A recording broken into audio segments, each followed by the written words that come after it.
Over the course of the last 6 decades, we have had as many as 7 live-action iterations of the Caped Crusader so far. We have come across every different kind of depiction of the character, ranging from outright campy and nonsensical ones to intense, emotional, and grounded ones, which is pretty amazing to say the least. And some of these iterations are so good and monumental that they managed to entirely change the landscape of comic book movies and took them to an entirely new level. However, there is still something missing from all of these iterations, and somehow, strangely enough, we never really had a good cinematic Batman so far, even after being introduced to so many versions of the character.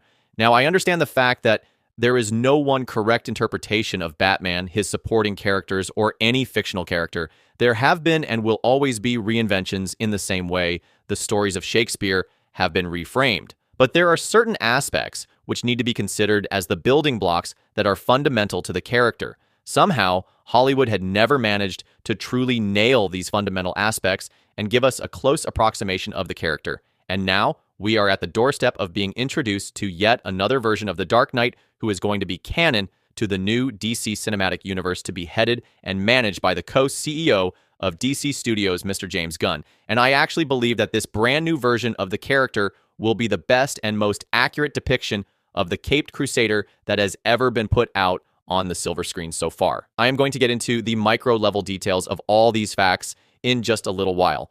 But before I come to that, I request you guys to spend just 1 second of your time to hit the like button and subscribe to my channel, because that is the only motivation for me to work harder and to bring you more and more awesome contents. Okay, now let us get back to the main subject once again. First of all, as I said, for some reason, Hollywood has never been able to understand the character of Batman in the true sense. First, let us talk about the original fan favorite Tim Burton Batverse. We start with Batman 1989, where Tim Burton's visual flair cannot be disputed. A flair that was wonderfully aided by concept artist Anton Furst, whose Gothic architectural designs gave us one of the best-looking Gotham cities to date, all brought to life through amazing sets and matte paintings, as well as Bob Ringwood's costuming, which brought one of DC's legendary heroes brilliantly to life. But on the other hand, story-wise, things don't hold up as well, with elements introduced as suddenly as they are forgotten. And then, there is the unfortunate decision to have Joker being the one who killed Bruce Wayne's parents.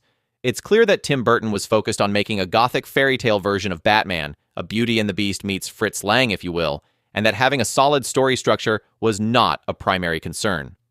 Coming to Batman Returns, 1992, if his first Batman movie was a Gothic fairy tale, then the sequel was grim to a magnitude of 10. One thing that cannot be denied is that Michelle Pfeiffer's performance as the fractured Selina Kyle was easily the best element of Batman Returns, and her scenes with Keaton are the film's highlights as the two have undeniable chemistry together. But the decision to include multiple other villains was a mistake. If Batman at times seemed like a second banana to the Joker, in the last film he leaves even less of an impression in this one. The version of the Penguin in this movie never made sense to me, raised in the sewers by penguins, and as fun as Christopher Walken is to watch his character was certainly not needed. Visually speaking, Batman Returns is simply gorgeous, but on the plotting side of things, it's a little haphazard. Then comes the most popular version of the character to ever grace the silver screen. Yes, I am talking about Christopher Nolan's The Dark Knight trilogy. Yes, firstly, there is no doubt that these movies were classic masterpieces for what they were. Having said that, I also found these movies to be completely adequate but far too utilitarian for a property based on a comic book. It's as if these films were embarrassed of the source material instead of leaning into it.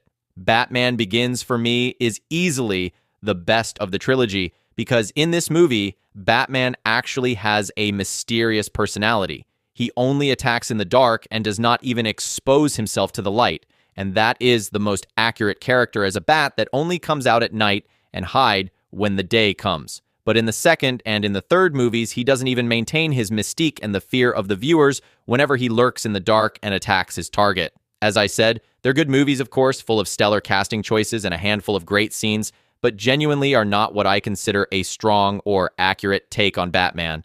Great scores, some strong performances, but there is so much lost in the character when you ground it entirely in the real world. I would even trace most of their problems back to that central issue too. The realism is just too much and forced on a character with a lot of unreal elements. As a huge Nolan fan and an even bigger Batman fan, you'd expect me to be in heaven when watching these Batman films, when two of my favorite things come together. But they're okay at best. There's mind-blowing moments scattered throughout the trilogy, but as a cohesive whole, I struggle to go all in. Coming to Zack Snyder's version of the character played by Ben Affleck, I think there is no point of discussion the moment he decided to kill in BVS and broke Batman's greatest moral code. Ben Affleck's Batman lacked the very core of who Bruce Wayne/Batman is. In Batman v Superman, he's the world's worst detective who jumps to the most drastic conclusions and acts irrationally, often violently. Namely, he attacks and nearly kills Superman based on very flimsy evidence, blaming him for blowing up that courthouse. In fact, he doesn't even investigate the crime scene. He's basically dumbed down and reduced to a schoolyard bully, beating up an innocent person for something they didn't do. Batman would never, ever jump to conclusions like this. He always investigates and looks at all the evidence and the whole picture before making an informed analysis. He never just takes things at face value. But in that movie, he went straight to assuming Superman was guilty. At no point did Batman even attempt to look at the evidence of the burned down building. Also in the comics, Batman never kills people unless it's a last resort, yet he nearly murders Superman without even carrying out an investigation first. Sure, he doesn't actually carry forward with killing Superman, but he literally tries to. That's bad enough, and not at all like Batman. Next comes the Robert Pattinson's The Batman, which is also the most recent portrayal of the character. I would say this version is the closest a Batman movie has gotten to feeling like you're watching a Batman graphic novel come to life.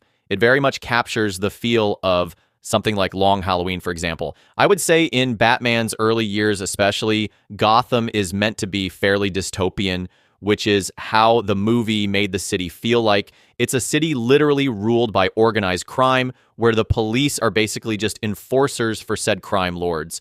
Every other iteration of live-action Batman is of him beating up bad guys, hanging out with Catwoman, being a playboy, and driving the Batmobile. Every other iteration focuses on the flashy, cool parts of Batman, but they always miss the essential core of Batman. Batman is the world's greatest detective, but as far as I can remember, the only time I ever saw him doing detective work in live action was 2022's The Batman. This is exactly why Robert Pattinson is my favorite modern-day live-action portrayal of the character. That brings us to the present time, where we await the release of the version of The Dark Knight within James Gunn's cinematic universe, better known as the DCU. As evident from the title and the thumbnail of this video, I actually think that the Gunverse is finally going to give us the best depiction of the Caped Crusader. First of all, Batman Brave and the Bold is almost confirmed to give us a proper live-action introduction to the Bat family if we pretend that this absolute work of art never existed. So while we definitely have gotten so many different versions of the character, this is going to be the very first time in live action that we are going to witness Batman acting alongside and mentoring the extended Bat family, which alone adds a very unique and exciting element to the whole thing. For someone who has followed and grown up watching Batman the animated series, I know better than anyone else in the world how important the Bat family is to The Dark Knight. To be quite honest, it would not be wrong to say that Batman is actually incomplete without the presence of the Bat family. The Bat family is unquestionably the best part of Bruce Wayne's progression as Batman. It shows how he went from becoming a dark vigilante because of the trauma of losing his family to Bruce building a family around himself and finally letting people in. The next important point I want to talk about is the tone of the movie. It goes without saying that over its past few incarnations, the Batman franchise has progressively gotten darker and grittier. The trend started with Christopher Nolan's The Dark Knight trilogy, which basically brought the Batman lore into the real world. Then we had the DCEU version of the character written and directed by Zack Snyder, who unfortunately turned him into a cold-blooded killer. Most recently, Matt Reeves took up the responsibility to portray his own version of The Dark Knight. And it goes without saying that Matt Reeves' The Batman, while being the most accurate live-action take on the character so far, is also practically a horror movie in the mold of the Seven movie. I strongly believe that James Gunn is going to entirely change this one-dimensional depiction of the character. The Brave and the Bold is going to showcase the lighter side of the character while still preserving all the serious and dark aspects which make Batman such an iconic and lovable character. The movie doesn't have to go as far as the 60s show played by Adam West and George Clooney's ridiculous version, but at the same time, it shouldn't be as dark humorless as some of the more recent portrayals of the character. If this Batman is going to coexist in a world with Superman and Swamp Thing, then the Brave and the Bold can't shy away from the more comic booky aspects of the character. And to be quite honest, the character's ability to maintain a balance between the dark and the light is basically what makes the character such an inspirational and emotional figure in pop culture. What people need to realize is that Batman is as much a symbol of hope and love to the innocent people of Gotham as he is a symbol of fear for the criminals. And this is something the Arkham games and the animated series managed to capture so well, which is why I believe Kevin Conroy's animated version of the character is probably the absolute best depiction of the Caped Crusader. And I personally think James Gunn is one of the few people who can pull off the same in live action. Whether you like him or hate him, there is absolutely no denying the fact that the man is probably one of the most talented filmmakers at the moment and arguably the best comic book movie director. In fact, James Gunn has not even had one bad movie, and everything he touches somehow turns into gold. This man basically turned a freaking walking tree and a talking raccoon into two of the most iconic figures in pop culture. And in a way, the Guardians of the Galaxy were like the backbone of the Infinity Saga of the MCU.